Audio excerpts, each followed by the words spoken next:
searched the world, but he couldn't feel me. A man's empty praise and treasured faith are never enough. You came along and put me back together, and every desire is now satisfied here in your love. Hey, oh, there's nothing better than you. There's nothing better than you. Oh, there's nothing. Nothing is better than you. Oh, I know it's true. I'm not afraid to show you my weakness, my failures and flaws. Lord, you've seen them all, and you still call me friend. 'Cause the God of the mountain is the God of the valley. There's not a place your mercy and grace won't find me again. Oh, there's nothing better than you. There's nothing, oh, better than you.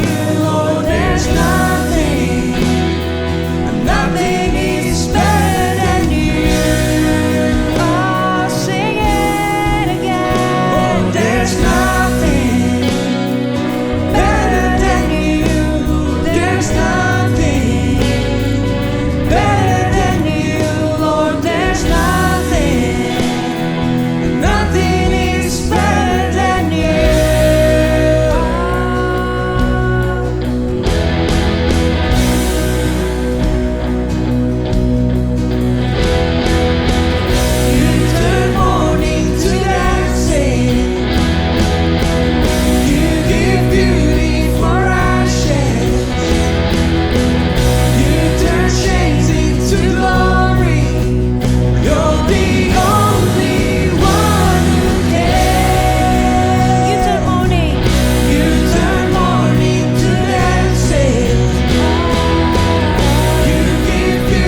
Yesus makin bertambah.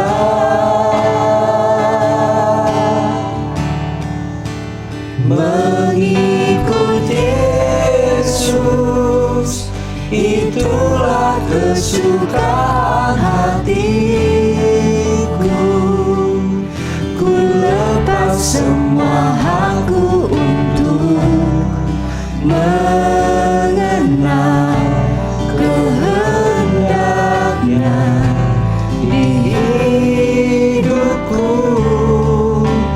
Mengiring Yesus, itulah kekuatan hidupku. Ku yakin anugerahnya mampu jadikanku hamba yang berkenan selalu.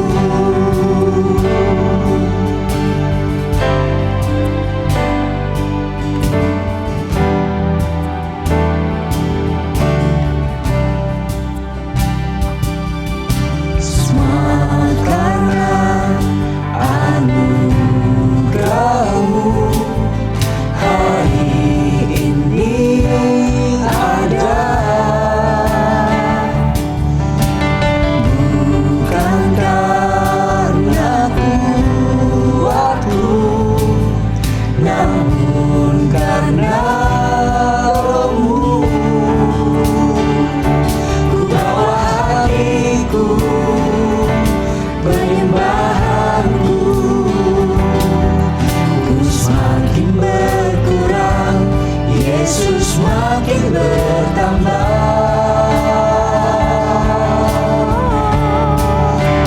Mengikut Yesus, itulah kesukaan hatiku.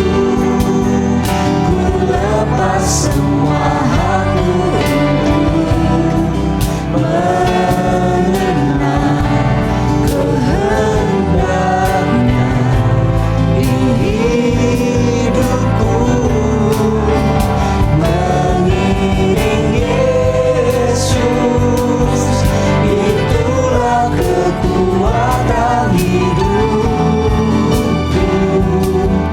Ku yakin anugerahnya mampu jadikanku hamba yang berkenan selalu. Yang berkenan selalu, Yesus. Ini kerinduan kami.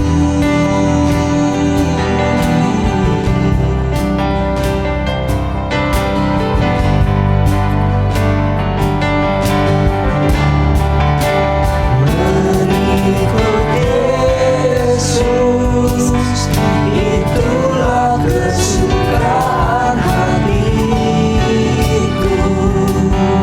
Ku lepas semua hakku untuk mengenal kehendaknya di hidupku. Mengiring Yesus, itulah kekuatan hidupku. Ku yakin anugerahnya mampu jadikanku hamba yang berkenan selalu.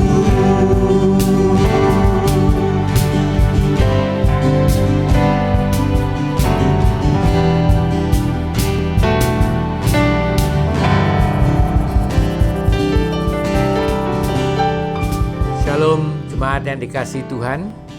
Selamat siang. Doa saya agar kalian dalam keadaan sehat dan senantiasa ada di dalam berkat Tuhan. Jemaat, berita sehubungan dengan pandemi COVID-19, kita pada saat ini berada di stage pertama proses pemerintah New South Wales untuk mengakhiri lockdown ini. Wesley Mission Council pada hari Rabu yang lalu, tepatnya tanggal 13 Oktober, telah mengadakan meeting dan direncanakan gereja akan dimulai kembali pada bulan November 2021. Tentunya banyak pertimbangan dan persiapan yang perlu kita lakukan. Dan jemaat, mari kita doakan agar kita dapat kembali beribadah seperti semula, untuk dapat memuji, menyembah, dan mendengarkan firman Tuhan. Hari ini jemaat, saya akan menyampaikan firman Tuhan yang saya ambil dari kitab Wahyu pasal 3 ayat 7 sampai ke 13 dengan tema jemaat yang berkenan. Mari kita dengarkan firman Tuhan dari Wahyu 3 ayat 7 sampai ke 13. Kepada jemaat di Philadelphia. Dan tuliskanlah kepada malaikat jemaat di Philadelphia. Inilah firman dari yang kudus, yang benar, yang memegang kunci Daud.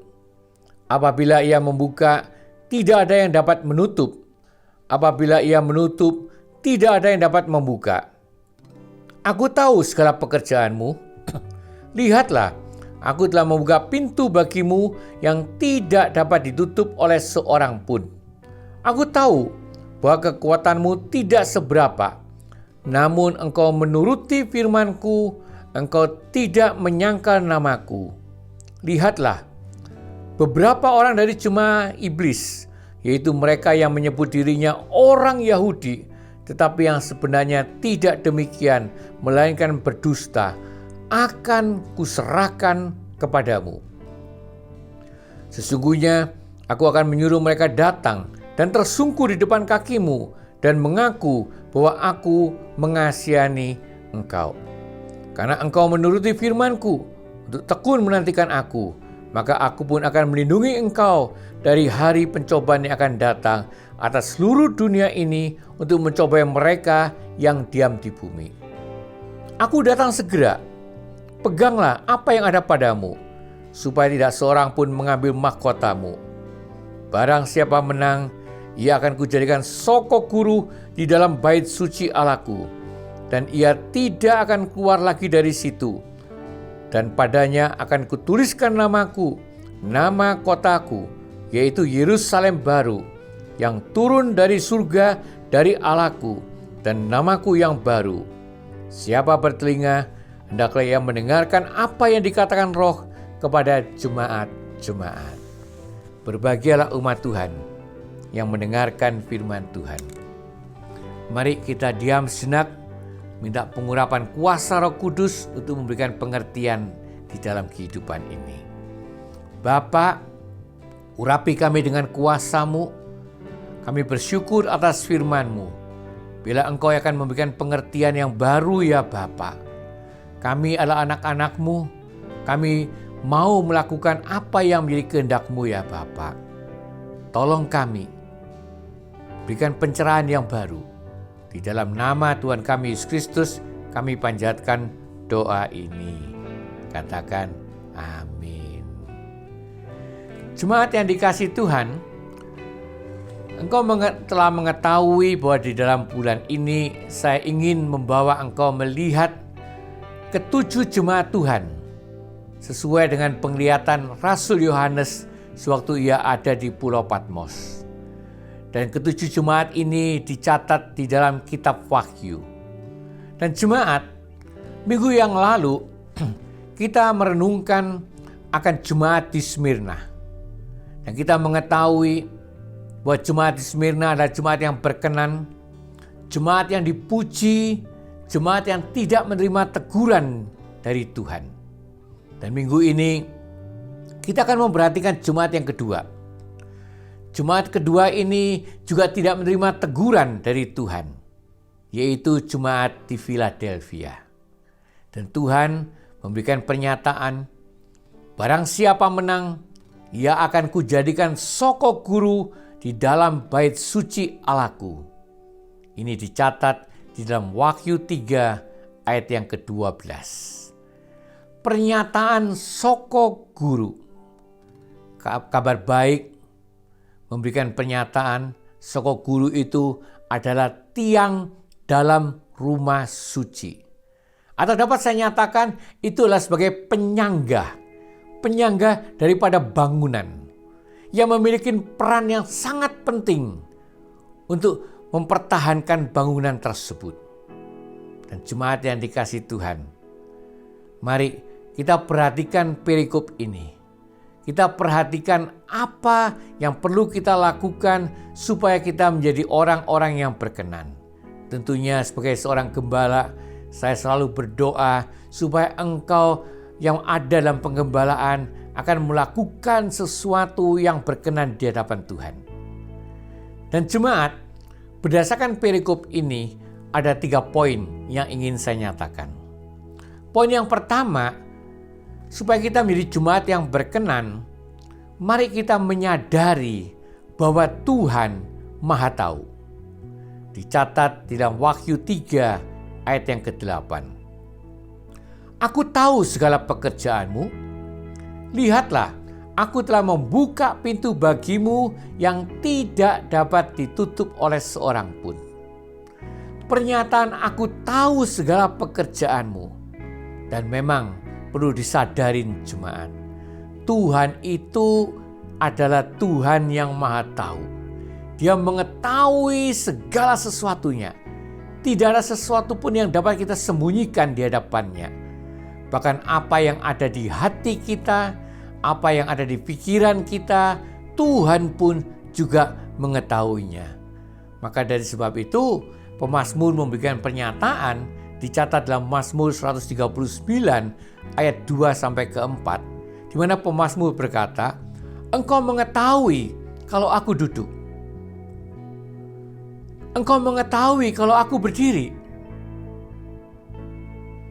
Bahkan kemudian dinyatakan, sebelum lidahku mengeluarkan perkataan, sesungguhnya semuanya telah Kau ketahui ya Tuhan. Tuhan mengetahui segala sesuatunya, jemaat. Tuhan mengetahui motivasimu di dalam pelayanan. Tuhan mengetahui kesungguhan hatimu dalam pelayanan. Apakah engkau melakukan pelayanan dengan sukarela atau engkau dengan terpaksa melakukannya? Tetapi yang berkenan di hadapan Tuhan jika engkau melakukan dengan segala kerelaan dan dengan segala kesungguhan hati. Dan jemaat yang dikasihi Tuhan, jemaat Philadelphia melakukan pekerjaan untuk Tuhan. Dan Tuhan berkenan. Maka dari sebab itu kemudian dinyatakan dalam ayat yang ke-8, lihatlah, aku telah membuka pintu bagimu yang tidak dapat ditutup oleh seorang pun. Tuhan membuka pintu. Dan saya mempunyai suatu keyakinan apa yang Tuhan lakukan pada waktu itu, dia membuka pintu, itu adalah maksudnya adalah pintu pelayanan. Pintu penginjilan. Tuhan memberikan kesempatan bagi jemaat Philadelphia untuk melakukan lebih dan lebih lagi di dalam melayani Tuhan. Dan perlu juga saya ingatkan jemaat, jika Tuhan yang membuka pintu, tidak dapat ditutup oleh seorang pun. Yang mampu menutup tentunya Tuhan sendiri. Tegasnya saudara, di dalam pelayanan, di dalam pertumbuhan gereja, Tuhan berperan.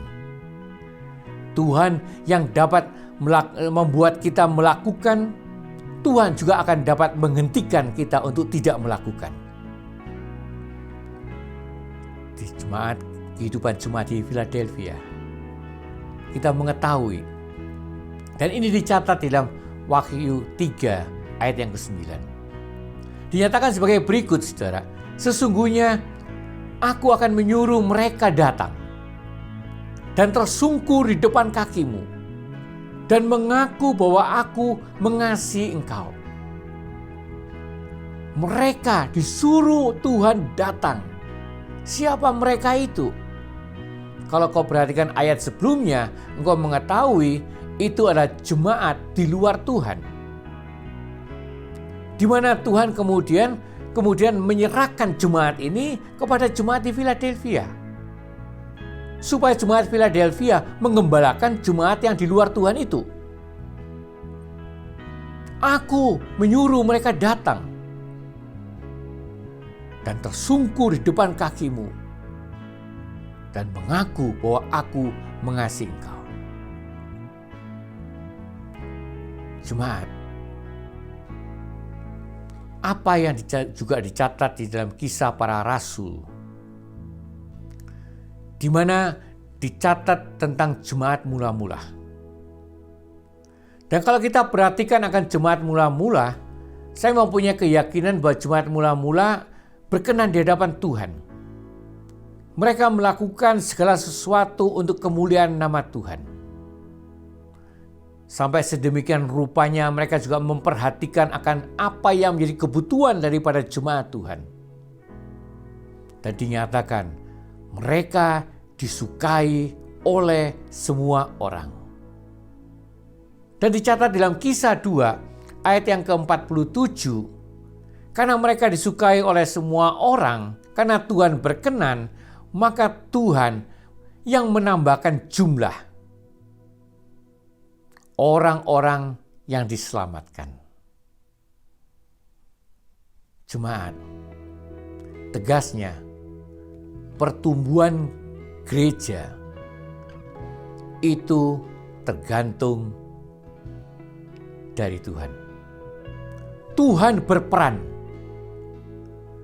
Yang perlu kita lakukan, hendaklah kita berkenan di hadapan Tuhan, maka Tuhan akan menambahkan jumlah.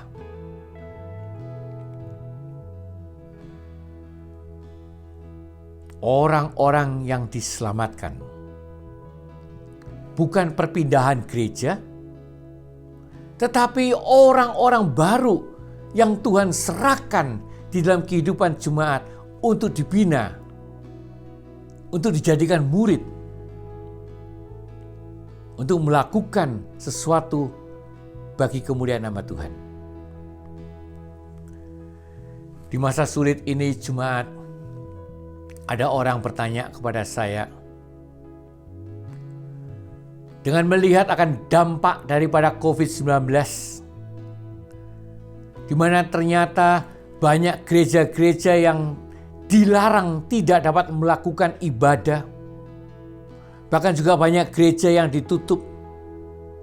Dan ini tidak hanya sekedar 1 atau 2 negara, tetapi ini terjadi di seluruh dunia.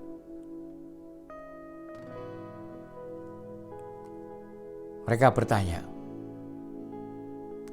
sejauh apa Tuhan berperan? Saya katakan, Tuhan yang turut bekerja di dalam segala sesuatu, Dia berperan di dalam segala sesuatu. Memang betul, nampaknya pemerintah yang melarang. Tetapi perlu diingat, pemerintah pun juga Allah Tuhan.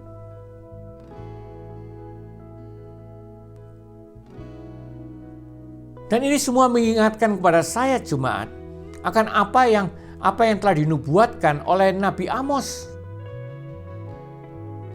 Di mana pada waktu itu Israel dalam keadaan tidak berkenan di hadapan Tuhan, dan Tuhan kemudian berkata kepada Israel, carilah Tuhan supaya engkau hidup. Tetapi Israel tidak mau, mengabaikan ajakan Tuhan itu. Lalu kemudian dicatat dalam Amos 5 ayat 21 sampai ke 23, di mana Tuhan memberikan pernyataan lewat Nabi Amos, aku membenci, aku menghinakan perayaanmu, dan aku tidak senang pada perkumpulan rayamu. Jauhkanlah daripadaku keramaian nyanyian-nyanyianmu, aku tidak mau dengar. Bukankah ini yang terjadi pada saat ini?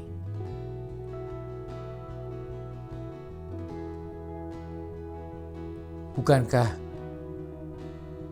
ini terjadi karena Tuhan tidak berkenan?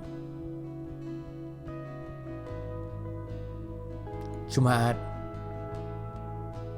mari kita akan menjadi orang yang berkenan di hadapan Tuhan. kita akan melakukan apa yang menjadi kehendak Tuhan. Kita akan masuk pada poin yang kedua. Poin yang kedua, jemaat, apa yang ingin saya nyatakan untuk menjadi jemaat yang berkenan supaya kita memiliki hati yang taat dan setia. Dicatat dalam Wahyu 3 ayat yang ke-8. Aku tahu bahwa kekuatanmu tidak seberapa. Namun engkau menuruti firman-Ku dan engkau tidak menyangkal namaku. Aku tahu kekuatanmu. Jemaat Philadelphia bukan jemaat yang besar. Dan Tuhan tidak pernah melihat akan kemewahan, akan kemegahan, akan kebesaran, akan jumlah daripada jemaat. Tetapi yang dikehendaki Tuhan itu adalah ketaatan kita dan kesetiaan kita. Maka dinyatakan di situ, walaupun tidak mempunyai kekuatan, namun engkau menuruti firman-Ku dan tidak menyangkal namaku. Taat dan setia. Itu adalah sesuatu hal yang indah di hadapan Tuhan dan yang berkenan di hadapan Tuhan. Dan Tuhan memuji jemaat Philadelphia karena ketaatan dan kesetiaannya. Saya diingatkan di mana Tuhan memberikan pernyataan akan Daud. Tuhan berkenan akan Daud karena Daud melakukan apa yang diperintahkan oleh Tuhan. Taat dan setia. Dan saya ingin menambahkan, saudara, ada satu lagi yang mau tidak mau berhubungan dengan ketaatan dan kesetiaan, yaitu kerendahan hati. Kalau dapat saya nyatakan urutannya sebagai berikut, jemaat. Kerendahan hati menumbuhkan ketaatan. Orang yang rendah hati itu akan mentaati. Orang yang tinggi hati itu tidak mau mentaati karena dia merasa dirinya mampu, merasa dirinya tahu. Tetapi orang yang rendah hati menumbuhkan ketaatan. Dan ketaatan itu adalah awal kesetiaan. Rasul Paulus menggambarkan akan Tuhan Yesus. Dia berkata, dicatat dalam Filipi 2 ayat yang ke-8. Ia telah merendahkan dirinya dan taat sampai mati. Perhatikan ayat ini, jemaat. Mengandung 3 unsur. Rendah hati, taat sampai mati, yaitu setia.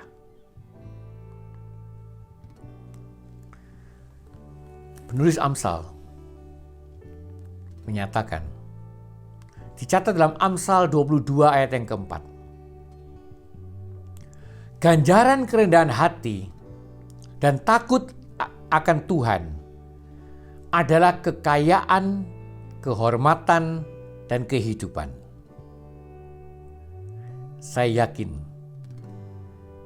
manusia senang akan janji yang sehubungan dengan kekayaan, kehormatan, dan kehidupan. Tetapi jemaat, kita perlu menyadari untuk mendapatkan kekayaan, kehormatan, dan kehidupan tersebut dibutuhkan kerendahan hati dan takut akan Tuhan. Dan sehubungan takut akan Tuhan, Amsal 8 ayat 13 berkata, orang yang takut akan Tuhan itulah orang yang membenci kejahatan. Dan orang yang membenci kejahatan itulah orang yang akan hidup dalam firman Tuhan, mentaati firman Tuhan, tidak akan berbuat dosa dan setia pada Tuhan. Jemaat,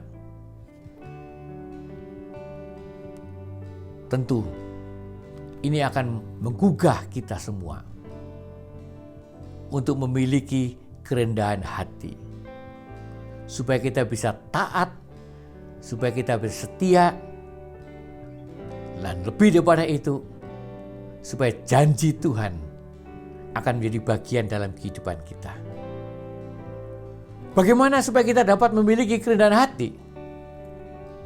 Kalau dapat saya nyatakan ada dua hal yang perlu kita pertimbangkan pada saat ini. Yang pertama, dinyatakan dalam Matius 11 ayat yang ke-29. Di mana Tuhan Yesus sendiri yang berkata, "Belajarlah padaku, karena aku lemah lembut dan rendah hati." Jika engkau ingin memiliki kerendahan hati, engkau harus belajar dari Tuhan Yesus, harus meneladani Tuhan Yesus, engkau harus membaca Alkitab. Engkau harus merenungkan dan melakukan seperti Kristus telah hidup.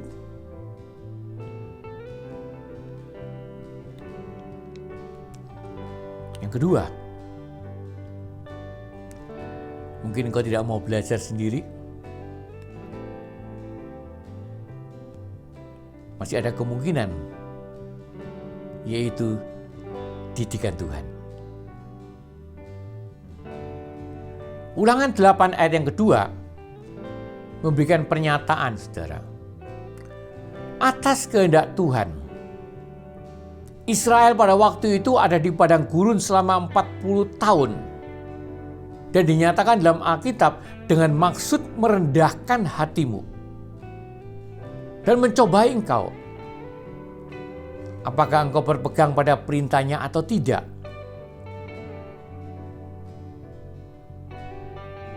Dan jemaat, jangan anggap enteng didikan Tuhan.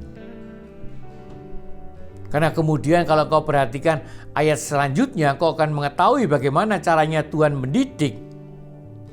Di antara lainnya dikatakan membiarkan engkau lapar dan memberi engkau makan mana.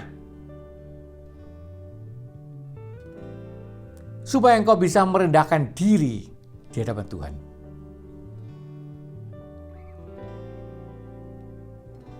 Jemaat, pilihan ada di dalam tanganmu. Mau belajar sendiri atau mau dididik oleh Tuhan? Kita akan masuk pada poin berikutnya, poin ketiga. Poin yang ketiga, apa yang ingin saya nyatakan, mempertahankan berkat dari Tuhan. Wahyu 3 ayat yang ke-11 berkata sebagai berikut. Aku datang segera. Peganglah apa yang ada padamu, supaya tidak seorang pun mengambil mahkotamu. Pernyataan aku datang segera. Banyak komentar yang berkata ini ada hubungan dengan kedatangan Tuhan Yesus yang kedua kalinya. Dapat dibenarkan. Tetapi pernyataan ini juga dapat diartikan bahwa Tuhan itu adalah Tuhan yang tidak pernah menunda di dalam memberikan pertolongan. Tuhan yang juga tidak pernah menunda di dalam memberikan berkat. Karena kalau kita melihat dalam ayat sebelumnya, kita mengetahui firman berkata tentang pencobaan. Tuhan tidak pernah menunda di dalam memberikan pertolongan dan juga dalam memberikan berkat. Dan apa yang dinyatakan Tuhan di sini, jemaat, peganglah supaya tidak seorang pun mengambil mahkotamu. Siapa yang suka mengambil? Siapa yang suka mencuri berkat Tuhan? Sadarin jemaat. Yohanes 10 ayat 10 mencatat sebagai berikut, inilah pernyataan dari Tuhan Yesus sendiri. Pencuri datang untuk mencuri. Yang dimaksudkan pencuri di sini adalah iblis. Iblis inilah yang suka mencuri. Dia mau mencuri sukacita kita, dia mau mencuri damai sejahtera kita, bahkan seluruh berkat dari Tuhan pun akan dicuri dari dia, supaya kita tidak menikmati berkatnya. Dan Tuhan berkata, pegang dan jaga apa yang kita miliki. Bahkan tingkatkan kemampuan kita untuk memperoleh berkat yang lebih. Karena Tuhan itulah Tuhan yang ingin memberkati kita secara berkelimpahan. Pegang apa yang ada. Tingkatkan kapasitas kemampuan kita untuk memperoleh berkat yang lain. Dan jemaat, saya diingatkan akan pernyataan daripada Rasul Yohanes. Dicatat dalam 2 Yohanes 1 ayat yang ke-8. Dikatakan sebagai berikut, waspadalah, supaya kamu jangan kehilangan apa yang telah kami kerjakan itu. Tetapi supaya kamu mendapat upahmu sepenuhnya. Rasul Yohanes mengingatkan kepada kita supaya kita waspada, supaya kita mendapat upah sepenuhnya, bukan sebagian.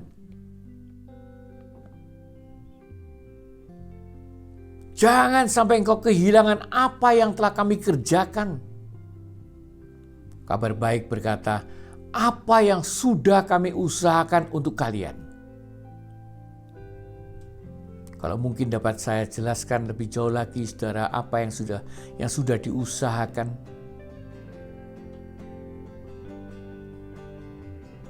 Tuhan Yesus telah mati di kayu salib untuk menyelamatkan engkau.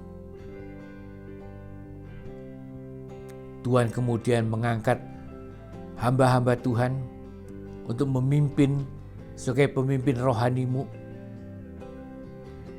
sehingga jemaat dapat memperoleh berkat anugerah Tuhan.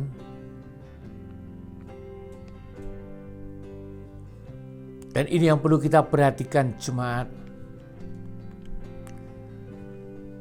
supaya kita mencapai target di dalam kehidupan ini.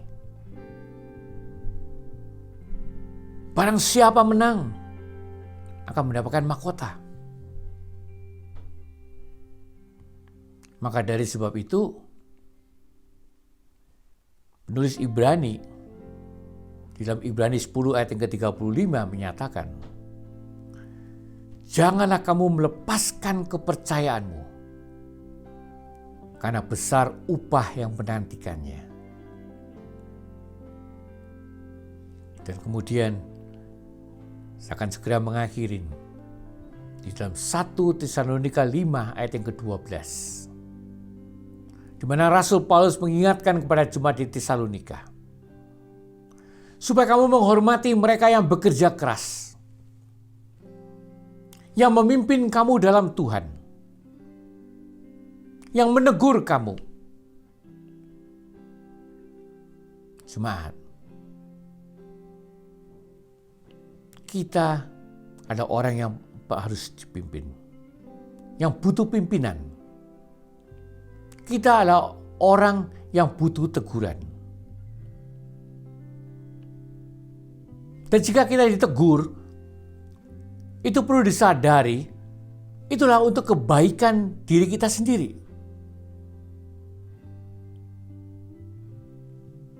Maka dari sebab itu, hormatin mereka yang menegur. Hormati mereka yang bekerja keras, yang memimpin,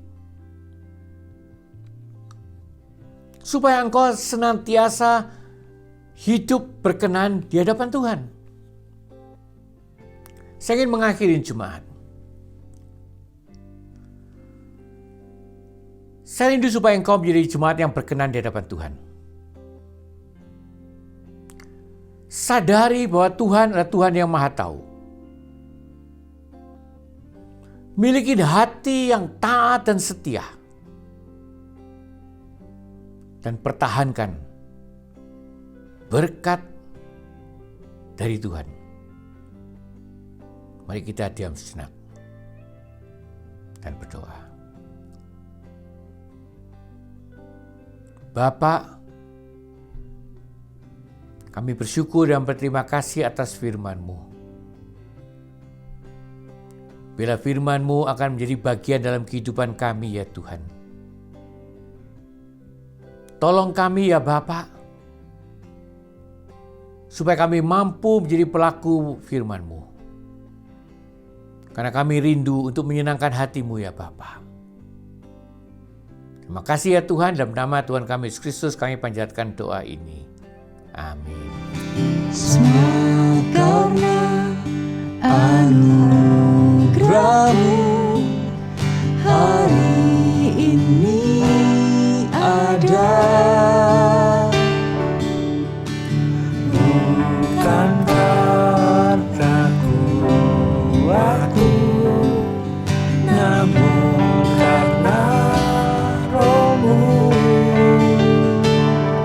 Ku bawa hatiku, penyembahanku, ku semakin berkurang, Yesus semakin bertambah.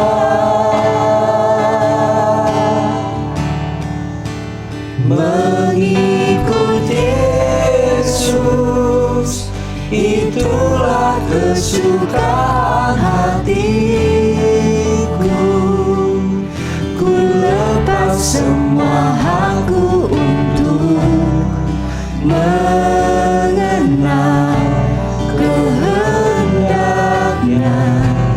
di hidupku. Mengiring Yesus, itulah kekuatan hidupku. Ku yakin anugerahnya mampu jadikanku hamba yang berkenan selalu. Semangat, kita akan masuk ke dalam doa syafaat pada saat ini. Mari kita diam sejenak. Kita akan menyatukan hati. Kita akan berdoa pada Tuhan. Bapa, Engkau yang hadir di tengah-tengah kami. Engkau adalah andalan kami, sumber pengharapan kami. Kami ingin menyatukan hati pada saat ini ya Tuhan. Kami ingin berdoa untuk masalah-masalah, kami berdoa untuk penyakit-penyakit, kami serahkan masalah dan penyakit sepenuhnya ke dalam tangan-Mu, tangan yang maha besar, tangan yang maha kuasa. Engkau yang sanggup ya Bapa untuk menyelesaikan masalah-masalah kami. Engkau yang sanggup ya Bapa untuk menyembuhkan, memulihkan kesehatan kami. Kami ingin berdoa untuk pelajar, kami ingin berdoa untuk bekerja. Walaupun di masa sulit seperti ini ya Bapa, kami berpegang pada janji-Mu, bila berkat-Mu senantiasa mengalir dalam kehidupan kami. Kami berdoa untuk orang tua kami, papa mama kami, suami istri, anak-anak, di mana saja mereka berada ya Bapa. Biarlah kasih Tuhan Yesus Kristus senantiasa mengalir dalam kehidupan. Kau pelihara kehidupan mereka ya Bapa, jauhkan mereka daripada segala hal yang tidak baik. Sertai mereka, berikan sukacita dan damai sejahtera. Dan bagi keluarga-keluarga kami yang belum mengenal Tuhan, kami serahkan juga sepenuhnya ke dalam tangan-Mu ya Tuhan. Kami ingin berdoa untuk negara-negara yang ada di dunia ini ya Bapa. Bila para pemimpin bangsa mendapatkan jamahan khusus dari Tuhan, bila mereka tidak memikirkan akan kepentingan pribadi, tetapi memikirkan akan kepentingan dunia ini ya Bapa, untuk perdamaian dunia, untuk kesejahteraan bangsa. Kami berdoa untuk gereja-gereja-Mu ya Tuhan. Biar para pemimpin gereja berperan melakukan sesuai dengan apa yang telah Tuhan tugaskan dalam kehidupan ini. Menjadi terang dan garam dunia, memberkati dunia ini. Terima kasih ya Bapa. Engkau adalah Tuhan yang mendengarkan doa-doa kami. Bahkan doa yang diucapkan pribadi juga didengar oleh Tuhan. Karena segala doa kami panjatkan hanya di dalam nama yang maha besar, nama Tuhan kami Yesus Kristus. Orang percaya berkata, amin. Semangat, angkat tanganmu ke hadiratnya. Terimalah berkat dari Tuhan yang maha kuasa, di dalam nama Bapa, Anak dan Roh Kudus, turun dan senantiasa tinggal bersama dengan engkau. Pergilah dengan sukacita, dan layanilah sesamamu dengan kasih yang berasal dari Tuhan, yaitu kasih agape, kasih yang tidak pernah menuntut balasan. Katakan amin.